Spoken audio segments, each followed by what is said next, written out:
एक मुलाकात कार्यक्रम में आप सभी दर्शकों का हार्दिक स्वागत है। लीजिए आज आपकी मुलाकात कराते हैं श्रीमान सुंदरलाल जी ओसवाल जी से। ओसवाल जी, हमारे कार्यक्रम एक मुलाकात में आपका हार्दिक स्वागत है।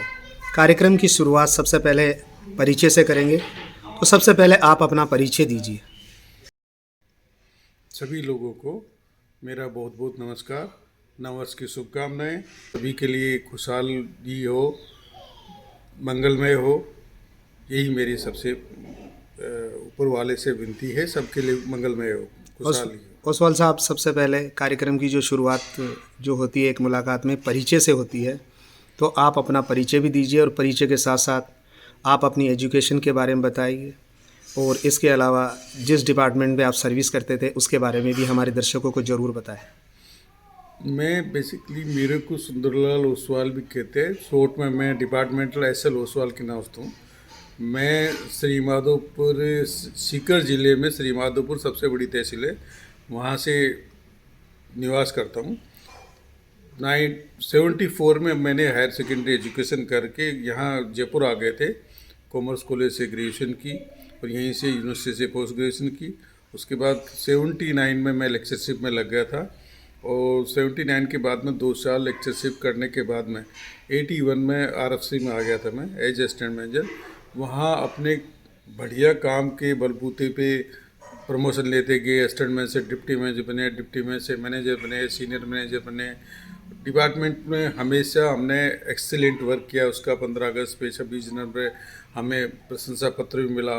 और बेसिकली डिपार्टमेंट में हम बेस्ट ऑफिसर्स में आते थे, न केवल एससी के ऑफिसर्स में, रादर जनरल में भी बेस्ट ऑफिसर्स में कंसिडर किए जाते थे। मैं अपनी ड्यूटी को निभाना, पूरी तन्मय के साथ निभाना ही लीडरशिप मानता हूँ। तो ये मेरा सफ़र रहा। उसके बाद मैं लीडरशिप के तहत काम करके 2012 में मैं रिटायर हो गया था। ओसवाल साहब, एक सवाल पूछना चाहूँगा। पढ़ाई तो सभी करते हैं लेकिन सफल नहीं हो पाते हैं। आप अपनी सफलता के पीछे किसका श्रेय मानते हैं? जो आप नौकरी के अंदर इतने उच्च पद पर गए और आप सफल हुए, तो आप किसको श्रेय देना चाहेंगे आप अपनी सफलता का? मैं मेरे माँ बाप को दूंगा श्रेय, टीचर्स को दूंगा। भीमराव जी अंबेडकर जो हमारे समाज के क्या पूरे वंचित लोगों के मसीहा है, उनसे मैं बहुत प्रभावित हूँ और उनकी प्रेरणा लेके हम आगे बढ़े। उनकी आज भी मैं रादर भगवान से भी बड़ा उनको मानता हूँ। भगवान तो बहुत सारे थे लेकिन उन्होंने हमारे लिए कुछ भी नहीं किया, लेकिन जो कुछ हमारे लिए किया, आज हम जो कुछ भी है डॉक्टर भीमराव अंबेडकर की बदौलत है। और उन्हीं के, मैं कह रहा हूँ, हर आदमी को उनको नमन करना चाहिए और उनके मिशन के तहत काम करना चाहिए। जो बच्चे पढ़ाई कर रहे हैं अभी, उन बच्चों को आप क्या संदेश देना चाहते हैं कि भाई किस हिसाब से हमें पढ़ाई करनी चाहिए? उन बच्चों को अपना मन लगा के तल्लीनता से एक डेडिकेटेड मिशन के तहत काम करना चाहिए, अपना टारगेट निर्धारित करना चाहिए, दिन रात मेहनत करके। लेकिन मैं ये भी कहना चाहूँगा कि आने वाला टाइम केवल आपका पढ़ाकू से काम नहीं चलेगा।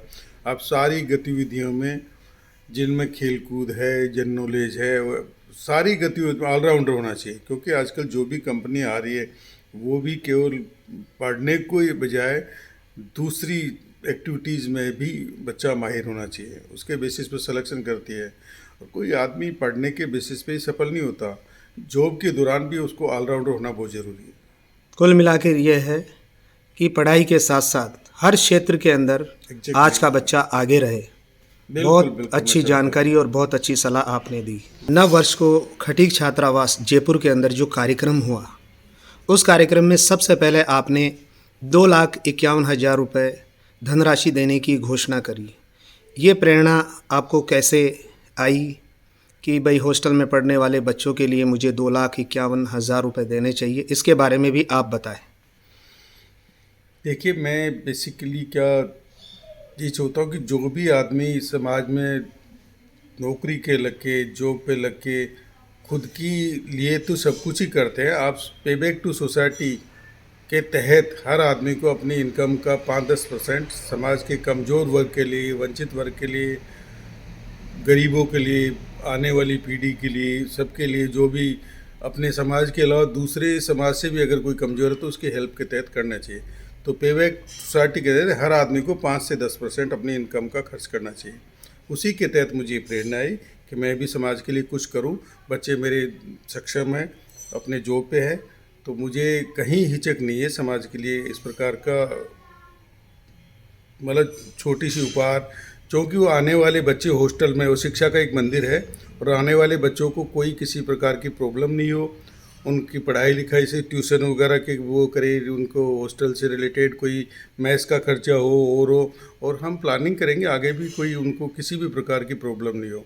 जो समाज के बच्चे राजस्थान से दूसरी एग्ज़ाम वगैरह देने आते हैं, हम चाहेंगे वो भी फ्री में हॉस्टल में रहे और खाने पीने की भी पूरी व्यवस्था हो। और समाज में इस प्रकार के अगर पैसे की फंड की कमी पड़ी तो दोबारा ऐसी मीटिंग करेंगे जिसमें करोड़ों रुपए और आएंगे। सुंदर जी, आपकी इस नेक सोच के लिए मैं आपको धन्यवाद देता हूँ। आपके माता पिता को धन्यवाद और आपके कुल गोत्र को धन्यवाद देता हूँ। जो आप कह रहे हैं कि अपने लिए तो सभी करते हैं, लेकिन कुछ अपनी आय का हिस्सा समाज के वंचित और पिछड़े लोगों के लिए भी करना चाहिए। बहुत बहुत धन्यवाद मेरी तरफ से आपको। मेरा अगला सवाल अब आपसे ये है कि जो असंभव कार्य था उसको आपने कैसे संभव करके दिखाया। इतने सालों से जो हॉस्टल पर एकाधिकार था उसको आज कार्यकारिणी ने संभाल लिया है, तो इसके बारे में भी आप थोड़ा सा बताएं। देखो, समाज को एक पीड़ा थी। 2006 में चुनाव हुए थे, राजस्थान खटीक समाज महासमिति के 2006 में चुनाव हुए थे। हर 2 साल से चुनाव होके दूसरा अध्यक्ष वगैरह आना था, और 2006 के बाद करीब 16 साल से कोई चुनाव नहीं हुए थे। उसके बाद एक बड़ी घटना और हुई। 2011 में नई समिति इसी जगह एक नया रजिस्ट्रेशन बना के और हॉस्टल पे किसी ने कब्जा कर लिया। करीब करीब जो समाज की संपत्ति होनी चाहिए थी उसमें निजी संपत्ति बन गई। कोई समाज का प्रोग्राम उसमें नहीं हो रहा था। बच्चे को किस बेसिस पे एडमिशन मिले, समाज में कोई गतिविधियाँ नहीं आ रही थी, उनका खर्चा कौन कर रहा है, क्या कर रहा है, कैसे एडमिशन मिल रहा है, समाज में किसी भी व्यक्ति को पता नहीं था। लोग ये कह रहे थे कि ये समाज को मिलने वाला नहीं है, लेकिन ये हम नागर साहब की लीडरशिप ने हमने ऐसा प्रोग्राम किया कि पूरी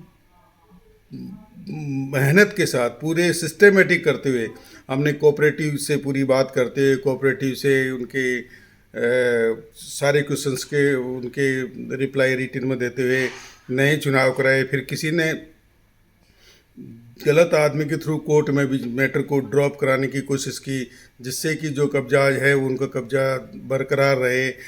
कोर्ट में भी हमने प्रॉपर रिप्लाई दिया, कोर्ट के डायरेक्शन के फॉलो करते हमने चुनाव कराए, और चुनाव के तहत हमें सफलता मिली।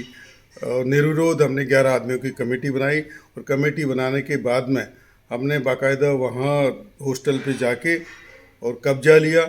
जब आपके मन में दृढ़ संकल्प होता है तो कोई नहीं रोक सकता। और ये मैं इसका श्रेय पूरा नागर साहब की डायनामिक लीडरशिप को दूंगा कि जो उन्होंने उनकी लीडरशिप के तहत हम सब ने काम किया और अंततः हमें सफलता मिली। सवाल साहब, जब आप ये कार्य कर रहे थे तो आप पर किसी प्रकार का कोई दबाव आया? देखो, दबाव तो ज़िंदगी में आते रहते हैं, लेकिन मैं दबाव से मैं भी डरता नहीं, कभी नहीं डरता। सही काम के लिए कभी नहीं डरता।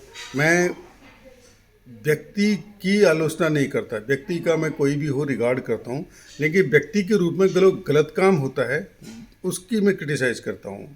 तो दबाव भी आते हैं, रिश्तेदारों के थ्रू भी दबाव डलवाया गया था, दबाव आए भी, लेकिन मैं दबाव से डरता नहीं।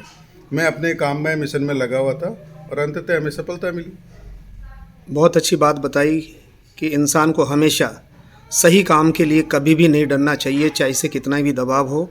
हमेशा सत्य का पक्षधर होना चाहिए, सत्य का साथ देना चाहिए, समाज का साथ देना चाहिए। इसके लिए मैं आपको धन्यवाद देता हूँ। मंडी खटीकान के बारे में आपके क्या विचार है इस घटनाक्रम को लेकर, जो अभी कार्यकारिणी बनी उसके बारे में?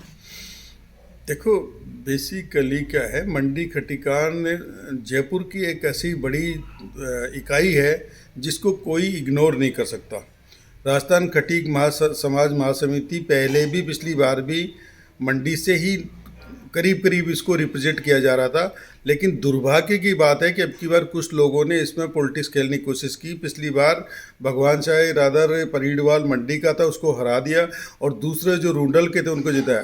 तो अब की बार हमने रादर ये किया कि मंडी का पूरा महत्व दे। मंडी की संस्था हालांकि राजस्थान के पूरे को रिप्रेजेंट करती है, लेकिन मंडी का पूरा योगदान है उसमें। तो हमने मंडी का ही आदमी अध्यक्ष से पहले भी बोला था बनाएंगे और अंत में बनाया भी मंडी का, लेकिन कुछ लोगों ने गुमराह करने की कोशिश की और बाद में उनको समझाया गया तो वो भी समझ गए और समझ के अंततः हमारा साथ दिया और सफलता मिली। और मंडी के लोग पहले भी काफ़ी डेडिकेटेड थे, अब की बार भी पूरे प्रोग्राम में खूब दल बल के साथ आए। कुछ लोगों ने ज़रूर अपने स्वार्थ के लिए 5-7 दिन पहले एक समिति बना ली जिसमें उनका कोई भी मेरे पुलिस में और जगह सब जगह उनको असफलता हाथ लगी, तो वो अपने स्वार्थ के तहत काम कर रहे थे। बाकी मंडी के जो लोग सारे आ गए थे जुड़ के, उनका मैं आभारी हूँ और उन्होंने समाज हित में, समाज की एकता में अपना योगदान दिया, उनके लिए हम सब उनके आभारी हैं। समाज को क्या संदेश देना चाहते हैं आप ओसवाल साहब? समाज को यही संदेश है कि सब लोग आपस में प्यार मोहब्बत भाईचारे से रहे और कुछ लोग अगर गुमराह करने की कोशिश करते हैं तो उनकी गुमराह हो नहीं उनसे और आपस में एक रहे, तभी समाज की उन्नति हो पाएगी, तभी हम समाज के बच्चों का या वंचित वर्गों की या जो कमज़ोर वर्ग की हेल्प कर पाएंगे। पत्रकार महोदय, मैं आपकी भूमिका की भी सराहना करता हूँ कि आपने टाइम टू टाइम सही मैसेज सब लोगों तक पहुँचाया और कुछ लोग जो गुमराह कर रहे थे उनसे गुमराह नहीं हुए और आपके मैसेज के तहत, क्योंकि आप सभी ग्रुपों में जुड़े हो, सही न्यूज़ पहुंचती रही। और पत्रकार तो बहुत सारे हैं लेकिन आपकी न्यूज़ को करीब करीब सभी लोग विश्वसनीय मानते हैं और सारे समाज में एक अच्छा मैसेज जा रहा है। प्रिंट मीडिया देर से आता है लेकिन आपकी न्यूज़ तो तुरंत घंटे 2 घंटे में ही, एक दिन में आ जाती है और सारे लोग आपकी न्यूज़ को विश्वसनीय मान के उस पर विश्वास करते हैं। तो आपको भी बहुत बहुत मैं अगेन दोबारा बधाई देता हूँ पत्रकार जी, आप आगे भी इस प्रकार का निष्पक्षता का व्यवहार बनाए रखेंगे। ये सब आप समाज बंधुओं के, जो हमारे बुज़ुर्ग हैं, आप जैसे लोगों का मेरे पर आशीर्वाद है, उसी आशीर्वाद के तहत मैं ये सब कार्य करता हूँ। आपसे मिलकर मुझे बहुत अच्छा लगा। आपके विचारों से लोग लाभान्वित होंगे। इसी शुभ संदेश के साथ दिल्ली क्राइम प्रेस से मैं पत्रकार ब्रिजेश कुमार नावरिया।